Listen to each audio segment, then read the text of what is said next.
This is Jonathan St. James, and you're listening to The Truth is Still Straight podcast. All right, ladies and gentlemen, it is that time again. For all you supporters and haters alike, it is The Truth is Still Straight podcast, and I am your host, Jonathan St. James. All right, folks. So before we get started, we're going to give a shout out to all the supporters of the show. Won't pick on you today, Sister Millie, for the West Coast, but I hope you're doing all well out there in La La Land, wherever you are. Sorry for your Lakers. I'm just saying they're off to a bad start. But I do want to thank all those who support the show, support with comments, likes, subscribing, all those wonderful things, watching, listening, whatever you're doing. And those people are Pedro Falcone, first and foremost. And then it's Sister Millie from the West Coast, Mr. Wilkes, Mahir, Milton Gonzalez, Snotty, Reggie, Courtney, Kaylor, RJ, Latoya, Shelia, Michael Thomas, Darrell Big G Galloway, Sam T, James Wilson, Tyrone Biggs,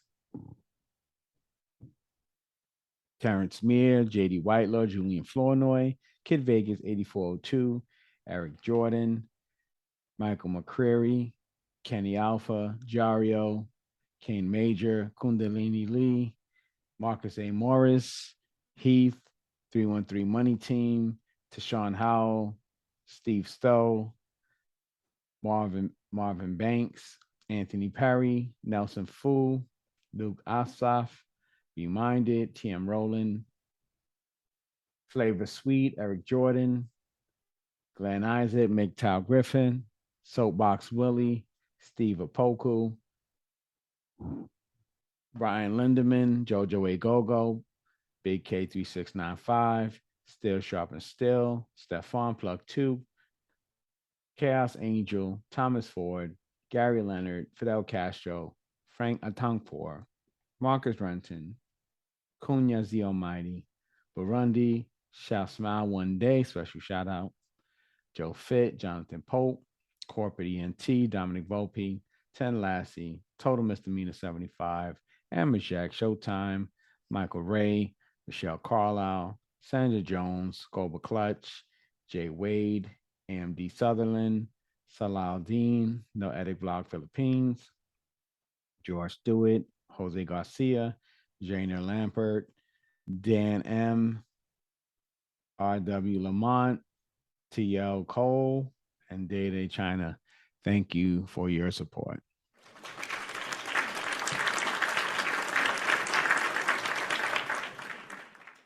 And anyone I've missed, charge it to my head and not my heart. I do appreciate it. Yeah. Now, if we can just kind of just rein in those haters and minimize the hate, but I know that's never going to stop anyone. And as long as you have something positive to say, I appreciate it. But if you're going to be insulting or whatever you feel like, I'm just going to ignore it and probably not even acknowledge. But again, thank you, everyone. All right. So again, I think we're coming to the end of doing Kevin Samuels reactions. I'm not sure if people are interested in hearing from Kevin Samuels anymore, but I said I would keep doing it as long as people really wanted to see it and hear it, or hear it from me. But at some point, I'll move on to other things as well and probably return once in a while to Kevin. And this particular episode is from the Instagram Live, April 27, 21. And the title of this is Any Hope Left? The Media Image of Modern Women. And this is taken from 17 minutes and 44 seconds into the video. Here we go. Let me cue. Hi. How are you? I'm well. How are you? I am good. How old are you? I'm 35.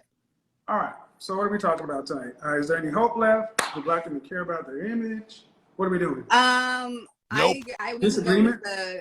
I'm sorry? Or just general disagreement? What do we got? I mean, I can go with the image thing. I don't believe that we do control any of. Really? No, I don't. Because I put it to you like this: the women who, or the woman that just left, she doesn't represent me as a Black woman. Sure, she does. No, she doesn't. How does she represent? She has nothing to do with me. I don't know anyone like her. Excuse me. Because there's something called an ethnic image, and it's what it is. She is a microcosm of everything. If I told you 5'6" and knows martial arts, you wouldn't think an African. You would think Chinese. There's an ethnic image, and the ethnic image of a Black woman is the sapphire, the nail Carter, the give me a break, the short, fat, sassy, strong, independent. That's the ethnic image. And the part that you say you don't control the media, well, what is Ebony, Essence, Madame Noir, Grapevine, Fox? Black women don't own any of those things. Oh, excuse me. But who's running them? Who owns them and who runs them? Who's sitting up? Okay, No. See, what you're going to try to do is play the ownership game. Who is sitting in the chairs on these programs? It's white executives who make the. Now, here's where you're going to see where this is going. And definitely, this is a certified hood classic. And the reason why I say so is, as you can see, she has already the propensity for a conflict that's aggressive, very, very maniacal, and very angry in nature, as you can see. So she wants to disagree, but she can't do it in a way that is respectful in tone. And you'll see as this interview goes on where she has a problem, and she's refusing to acknowledge the points that Kevin makes. She's what they call moving the goalposts. And what he's trying to explain to her is, on these programs where image has been projected, he's saying, although she's right in saying that, it is white people who run the networks and stuff like that. But a lot of these shows have showrunners, executive producers, and directors that are of our community. And in those communities, they have the ability to promote certain ideologies on these shows. So this is where it turns into an all-out battle. Decision is like kryptonite. I'm sorry? Accountability is like kryptonite. I have no problem taking accountability for anything that I do. I can speak for myself. The thing is, we're not just speaking about you, because if you speak about you, you can deflect for anything. Mm-hmm. I said Black female image, not you. But you brought up accountability. And I'm not discrediting or taking away anything from what we do and what we perpetuate, but it's also the image that we are shown that we have no control. No, it's not shown. Okay. It's programmed. Sandra Rhimes. Why do we have? She wrote Scandal. A Black woman. She wrote Scandal, but it had to get clear. Hold on. No. They're going to do whatever makes money. They're going to do what they're going to. And in fact, but who they write it for and who consumed it? They are the Black. Who did they write it for and who consumed it? But listen to me. Okay. Black people, they're not writing for the Black. No, they're writing. Who did they write? See, this we've already covered it. First off, that over talking me won't work. That won't work here. Because you're throwing assumptions. That won't work here. That won't work here. Okay, sir. First of all, what in the world's going? Why is her wig pushed back so far? I mean, she's missing a hairline. My girl got some receding hairline. I don't know what's going on. All this on the side is gone. She has baby hair. I don't know what's going on. I've never seen anything like that before. I don't know, but I'm not going to attack her personally. I'm just trying to figure out what that is. Ladies, if you understand what that is, please share with me in the comments section, because she's got a lot going on there. That might be why she's so angry, because if my hair was like that and I was a woman, I'd be angry too. I'd be like, why am my hair pushed back like that? Because she definitely all this missing over here. If you can see, she got a lot of hair missing on the side, and the top is like receding. But the problem she has is she doesn't want to hear what he's saying. So he's talking to her, but she's perceiving what he's saying in return, and that's why she's arguing with him. Because she said making assumptions, but generalization is not assumptions, and that's what she's making the mistake in arguing. She believes that her situation speaks for the generality, but that's not true. The generality, general, I don't know, I'm sounding like I feel like I'm saying that wrong, but the generality of that is different than the individuality, and that's what she's not understanding. He's trying to speak to her in general terms and not a personal terms, but she's making it personal, he's making it general, and they're not getting along in this discussion. So that's one thing that won't work. We can try to have a conversation, but you cannot overtalk me. I allow that with no one. You didn't answer my question, and you're going on to another point. That's not okay. I asked you, who is it written for? Sandra Rhimes, Scandal, Love and Hip Hop, all these things. Who are they written for? What audience? For the Black audience. Thank you. Okay. But again, if we are not choosing what goes on the air, because they're not finding all content for Black people, it's a certain type of content for Black people that they want to show and they want to perpetuate. And then we are watching because it's programming, and we are following I come what from the industry, seeing. and I will tell you that I come from the advertising and marketing. What you talking about, bro? If Black people did not consume that product, they would not put it out there. There's a market for it. But it's all programming. No. That's my response.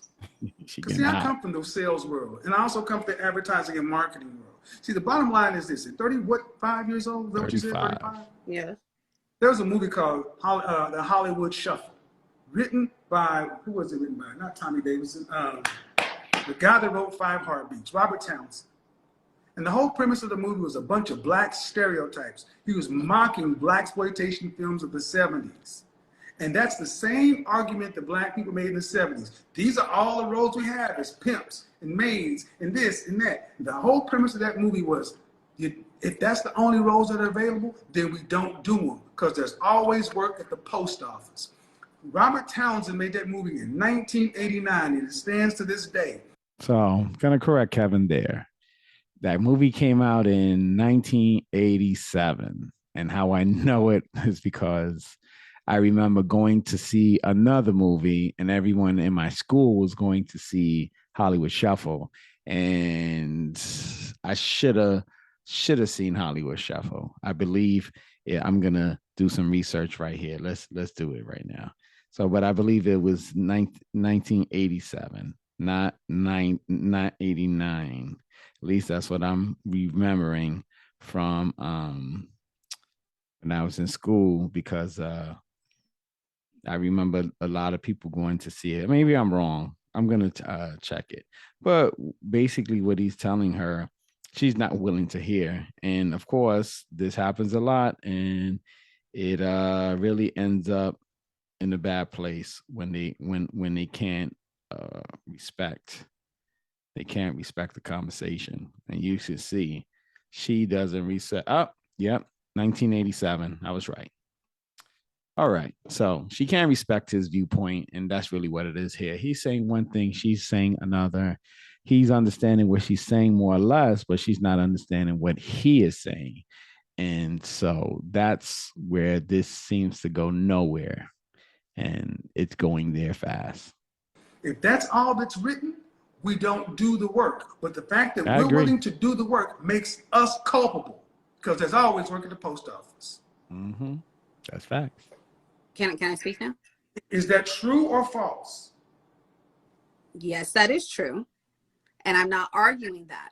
What I'm saying is, if we don't control what the image is that goes out, because we know since the beginning of time that white people control it because we take the roles.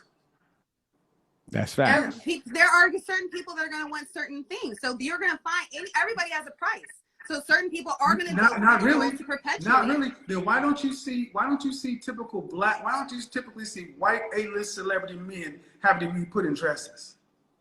Because it's a different standard because they run it. No, it's because they won't do it. So you're saying that white supremacy I'm doesn't saying, exist? let me explain something. Now she took it to white supremacy. So What you talking about, Willis? Yeah. I don't know about that. So she's talking about white supremacy. She's talking about people. She's all over the place with that. I don't know if white supremacy is an argument that you can make here, because like the point that he was making about there's always a job at the post office is nobody has to do those acting jobs. And if everyone refused it, they couldn't make it. That's what he's saying. Now, back in the day, they did used to use blackface and red face, for Indians or Native American. Now we call them more indigenous or Indian from India. But that is has become unacceptable over time. And he's right. If the community refuses to take those roles, they wouldn't have those roles to make. And of course, if we don't watch those shows, they won't make them. And that's the point he's trying to make to her. And she seems to be missing. But again, we continue with the downhill from there. To you, very simply, as an image consultant, that's what I do for a living. I'm a professional image consultant. Let me say this very clearly to you and to every other woman. How you leave your house is media. If you go from your door to wherever you're going, that is the world of TV. And if you weren't walking out with long fingernails and purple hair and all this other kind of stuff, they could not make it work. And even if they did try to make it work, if they tried to go get Latinas or somebody else and dress them up like black women and make them look like stereotypical black women, back in the 60s, when we didn't dress that way, they couldn't do that shit to us because we came out of our house looking better. That's why the civil rights movement worked, because they could not paint us as criminals and drug dealers. And when we were on the Edmund Pettus Bridge on Black Sunday, you saw church-going people getting abused. That's why middle white America stood up and said, those people look like me. But if they'd have been walking around, dressed around like we look today, nobody would have batted an eye. How do you think we got here today, though? Because we do it. It's self-accountability. Right, it is self-accountability. How many of your sisters, show up to this broadcast right here with bonnets on their head? Okay, sir, but I didn't. I didn't say you. See, that cannot be the argument. That cannot be the deflection. Every time I talk about the group, you talk about you. Wait, you're deflecting because every time you've sat here and you have said to me, you gave me a list of the things that you've done. You have said to me all of your points, and every time I go to talk, you either cut me off or you say I'm deflecting. What I'm saying to you is every person that you've had on the show does not account for every black woman. I did not. Did I say it does? What do you think you're doing right now? What do you think you're doing right now? Sir, what do you think you're doing right now? Can you please allow me what do you think? So here we go. So you think the best way for you out of this situation is just to argue and claim that he's cutting you off. But of course he's cutting you off. It's his show to moderate. If he sat there and let you talk until you were satisfied with what you were saying, who knows how long that would take? That's what a lot of people don't understand on any talk show that they call-in show, whatever it is. The host is going to cut you off if you're not answering the question. If you're bantering, they're going to cut you off. They're going to tell you something. They're going to interrupt you. They're going to do something because they need to move the show. If someone lets you speak into your heart's content, you'll be there all day. So yeah, hosts tend to interrupt and interject because they need to move the conversation. And as you see, this conversation is just not moving anywhere because she's not listening. She's come with a preconceived notion of what she wanted to say to Kevin, and that's what she's promoting. I don't agree with it. I mean, what she says has merit on some other side of the world, but not in this conversation. Now, if this was a conversation about something else, what she's saying would be valid because there's some truth to what she's saying, but it's not valid in this discussion. And that's what she's not understanding because she's not reading the conversation. She's not listening to understand. She's just waiting for her turn so she can say whatever she wants to say. And that's what's going on here. We're almost finished. This video only has like a couple of minutes left. So let me continue. What are you doing right now? I'm trying to speak. What do you think you're doing right? Do you think what do you think this is doing for the image of black women? Nothing. What are you? I'm showing you something different. What you're saying? No, you're really black not. women. Sir, you won't even let me finish my point, though. You're saying we're having a conversation. You gave me your talking points. I allowed you to speak. You said I was over talking you. I shut up and I allowed you to talk. Now I'm trying to say my points to counter what you were saying, and you're not allowing me to talk because you're talking over me. So I'm asking if you can give me the same respect that I just gave you, sir. That would be much appreciated. So back to the point of the imagery. There are 8 billion people on this planet, and there are certain people that are going to go, there are certain demographic that they shoot for, and they want to keep in that place. Them being white people, white execs who run these stations, who say, these are the roles that we have for Black people. In order to get to a certain standard as a Black man, you have to do A, B, C, and D. Otherwise, because there's a ton of actors who are amazing actors who didn't get anywhere because they wouldn't fall in line. Same with Black women, the image of Black women. I am not. Wow. Look at that. Talking a lot of nonsense. That's the dumbest thing I've ever heard in my life. So, you know, if you wanted to say that decades ago, I could agree with you, but the Hollywood industry doesn't quite work that way anymore. You have a lot of people who run their own shows that are not white. So, Abbott Elementary, it's the creator, the executive producer is a Black woman. She's the star of the show. I forget what her name is, but Shonda Rhimes or people like that, Tyler Perry, they run their shows and they have the ability to say what goes on there. Now, do executives have the right to object? Of course, but also the person has the right to say, I'm not putting it on here. So, yeah. All right. Included. I am nothing like that, girl. I'm an educated Black woman. I was married in my 20s. I have 3 children. 30 seconds. Okay. Well, either way, I'm showing you that there is something different, is all. Mm-hmm. And what you just went on for 2.5 minutes was the very image that Black women have been perpetuated for the longest. And I just let it go. The angry Black woman, or the fact now that you just cut me off. You just cut me off now. See, all right. So I can sit there and hold it. You're not gonna. No. You're not. Well, first off, you're not in control of anything. You're not in control of anything. You're not in control of anything. You're not in control of anything. I let you. I just went for 2.5 minutes. But see, what I'm just showing is all this masculine, aggressive energy. There's a way to get your point across and still be a lady, feminine. It's masculine energy because I'm definitely masculine. Ladies and gentlemen, when you saw her going off for 2.5 minutes and this and this, is that the image you think that's helping Black women? Were you paying attention to anything I was saying? I went on for 2. You see what you're going to do is let me speak, or I'm going to bid you a good evening. No, well, we can say goodnight. Well, you can say goodnight. I'm still going to say what I got to say about you. You just might want to be. No, have a beautiful night. About this. Have you a might, beautiful night, sir. To say what you want to say, but you. And there you go. That's the end of the discussion. Let's see if he says any more before I get in on this. No different than the rest. And that's the point. The educated of them still think that they're better. No, ma'am, you are the problem too. Facts. Because all that bullshit that you ran down, the white exec and this and that, Tyler Perry. That's what I said. Tyler Perry built a $1 billion film industry, still on tropes about Black people. Spike Lee didn't have to play the tropes. He played against the tropes. See, accountability is like kryptonite. And I'm not like these women. Oh, yes, you are. There is no other group of women that identifies with what you just saw other than African-American women. Click, click, click, click, click, click, click, click, click. And I just let her go. Because see, what she thought she was doing when she was checking me, I'm just sitting there reeling her in. I'm like, I'll let you go. And I'll let you keep digging and digging and digging. And when it got right down to it, she ran out of steam because there was all emotion, no logic, no accountability. It ain't our fault. It is our fault. Don't take the roles.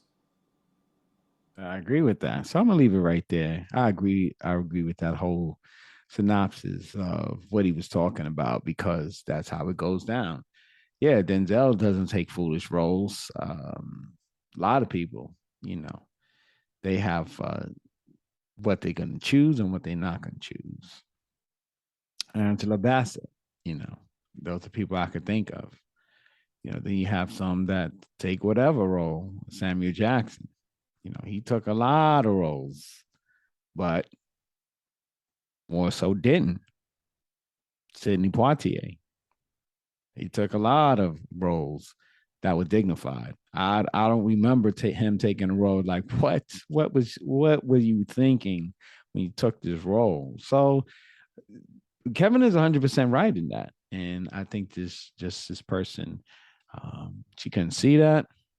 And that's where we are. So she became very volatile and very disrespectful towards him because they were on two levels of playing.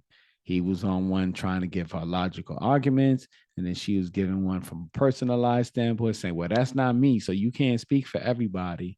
But the world doesn't speak for everybody. It speaks for the majority or the generality of people. So there you have it.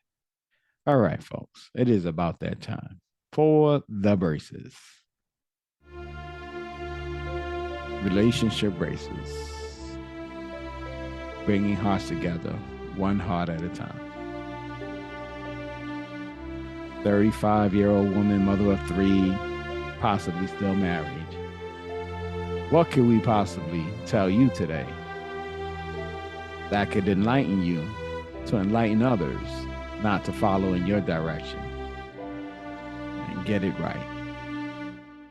So what does this pertain to relationships? That's a good point. Well, this is what he was talking about, the image. And I'm not sure if that came across in that discussion, because the overall discussion is about imagery that women project in their relationships. And a lot of times it's a negative image. So the point of the matter is, when it comes to relationship, your projection has to be well thought of, has to be considerate, because the more volatile you are in your interaction with men, it's just going to lead to a place that's going to provide no fruits from the tree.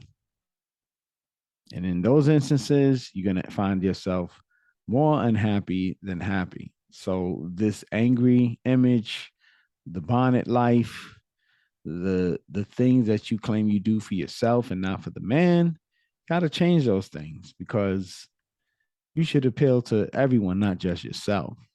And there's some things that are genuinely appealing while others aren't. Got to keep that in mind, because if you're talking about a relationship, a marriage, or lifetime companionship, those are things you got to put yourself in the right frame of mind and mode in order to receive and in order to accept. Excuse me. And that's all for the braces.